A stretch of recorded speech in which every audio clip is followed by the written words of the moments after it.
You have also some internet access protocols like libraries that can really be really interesting.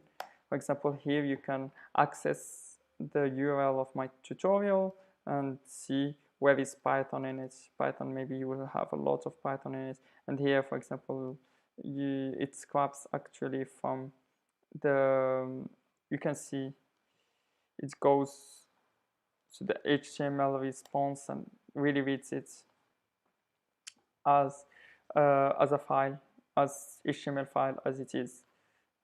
So it's all these things here. And wherever there is a Python, it will output it in an HTML format, tag format.